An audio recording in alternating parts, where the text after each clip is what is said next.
Welcome to New Hampshire's Business. I'm Fred Coker. New Hampshire may be the first state in New England to adopt the right-to-work law. Here is the bill. It's Senate Bill 11. It is passed the Senate. It's in the New Hampshire House. It prohibits collective bargaining agreements that require employees to join or contribute to a labor union. Now, New Hampshire supporters say it promotes worker freedom and would attract new businesses to New Hampshire. New Hampshire opponents say it weakens unions and would lower wages, benefits, and worker protections.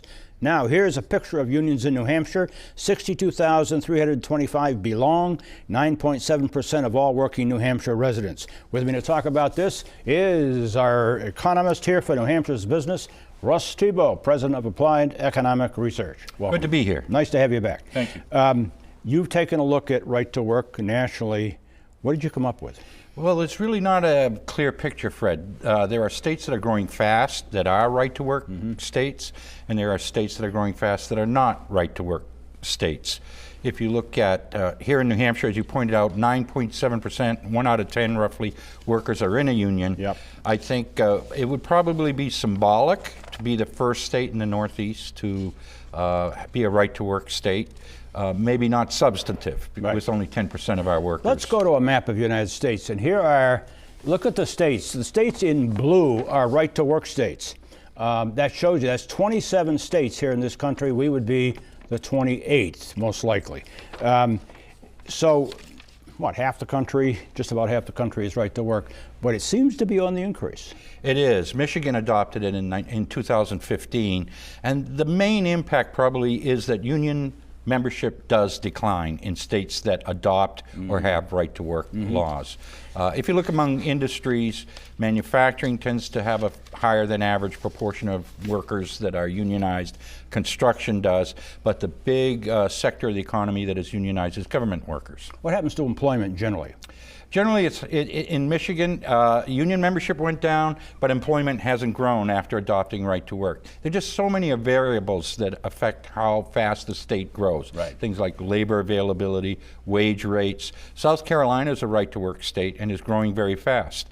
California is not a right to work state and is also growing very fast. So there's a lot of variables, and it's hard to say a direct correlation between right to work legislation and employment growth. Last March, NHPR, New Hampshire Public Radio, I had an interview with David Wessel, director of Hutchins Center at the Brookings Institution.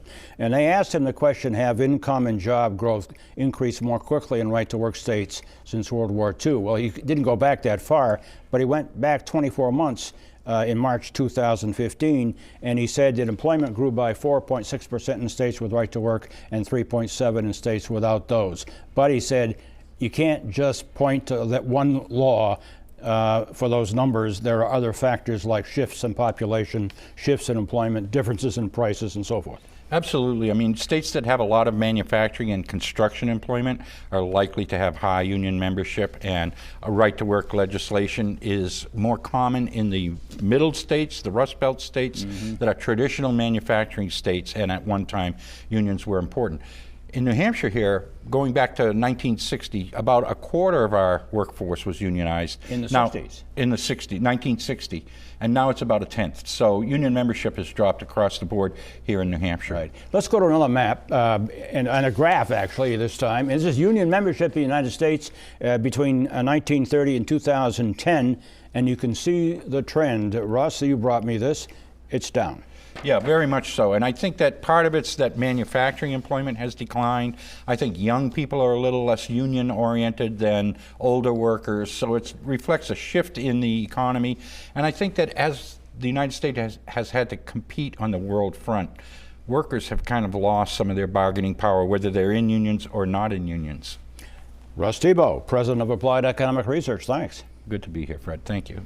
And if you want to look at some of that information again and listen to Russ, you can go to WMUR.com, click on menu up at the top, then click on local news, and then scroll down to the money section and New Hampshire's Business.